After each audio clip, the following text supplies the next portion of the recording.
What's poppin', y'all? Welcome back to another YouTube video. Today we're trying something a little different. We have I fucked up completely.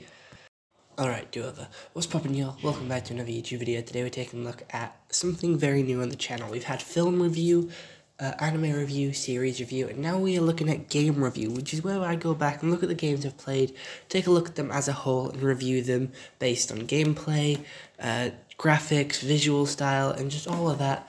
But what better game to start off with than Five Nights at Freddy's 1, the original Five Nights at Freddy's game, because the movie's coming out in October, and I've recently done a load of reviews of Five Nights at Freddy's stuff on the channel and on TikTok, so let's get into it. Here is my review of Five Nights at Freddy's 1.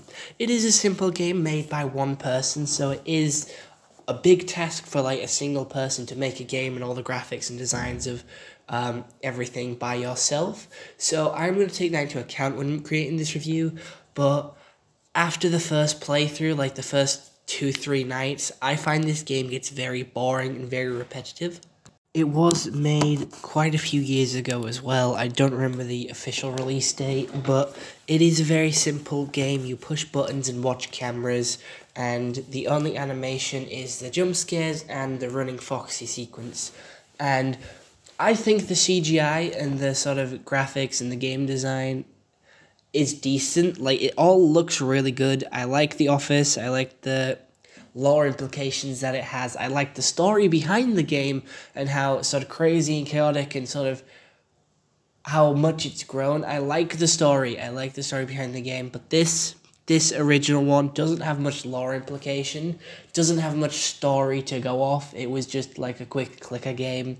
And for a clicker game, it's alright, but compared to the games we have nowadays, I still find it quite boring, and I did find it quite boring and repetitive when I played it. Yes, I found it scary, and it always put me on edge, and I hated playing it because it would always scare the shit out of me, and I even quit on live because of how scary it was. I was playing it on Twitch, and I quit because of how much it scared me. But again, I think it is a pretty weak one compared to the other games. Again, it is the first, so you can only go up from there. But again, it was just boring to me and very repetitive. The fact that you had to keep swapping between the cameras, it was the same thing every night, but it progressively got faster. That was it. That's all it was. Like, just trying to conserve energy on the doors and conserve energy on the lights and just watch them move slowly but surely getting towards you. It wasn't a game that I was too interested in when it first came out. It was only when, like, the other games came out with the sort of story and the lore implications that I really got into it. And my favorite two are, like, Security Breach and Sister Location, because it had a lot more than just watching cameras and checking when they've moved. It's just a very slow-paced game to start with. Like, on the first night, nothing much happens. You can pass that with ease. So it starts off really slow and gradually builds up to a better game. I like the 3D models for the animatronics. A lot of hard work did go into those. I do believe Bonnie and Freddy and Foxy are my three favorites. I don't really like Chica. I don't know. I'm just not a big fan of Chica. Not in any of the FNAF games, to be fair. I much prefer Freddy, but Glamrock Freddy. Glamrock Freddy is my favorite, but Bonnie and Foxy are my favorite too from the original game.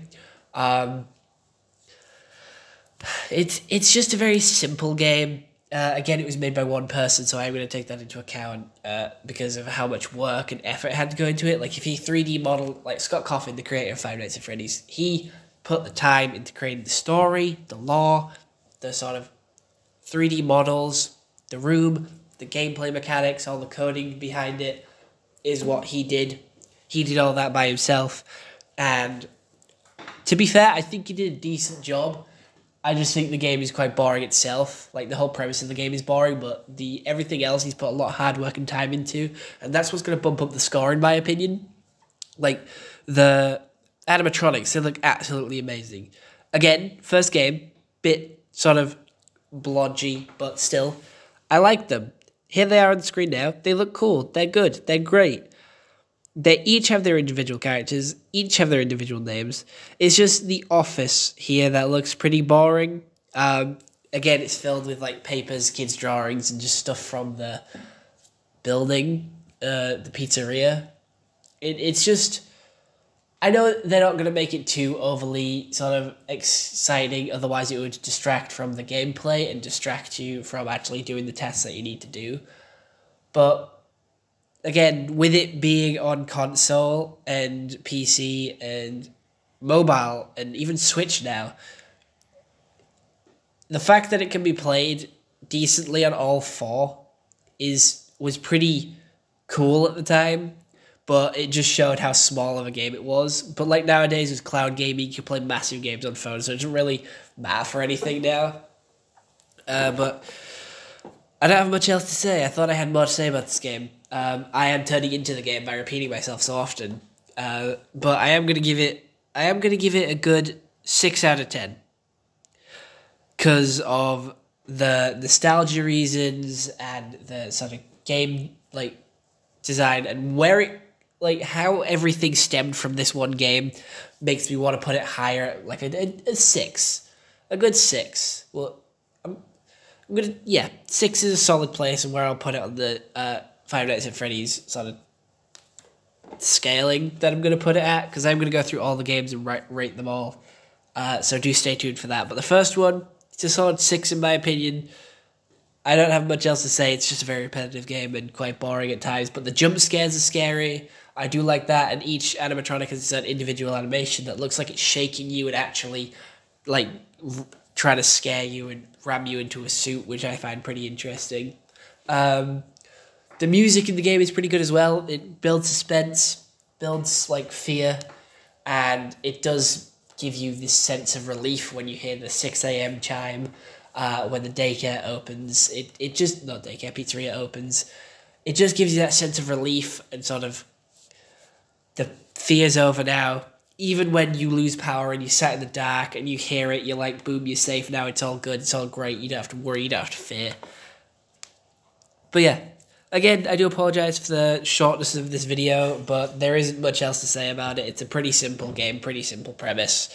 If I was going into the lore implications of this game, it would take me a lot longer than just this 8 minutes of me rambling on about how I think it is and how it's pretty bad and not the best game in the franchise, but also not the worst, because there is worse ones than this. But I thought it'd be a good one to start off my game review series because of all the FNAF stuff that we're doing on the channel right now. But other than that, I hope you all enjoyed. See you all next one. Have a nice day and goodbye. Stay home and stay safe. I don't know what you're all still waiting for. There isn't going to be a jump scare, I promise. And I'm going to stay true to my word. Alright, peace out. Bye.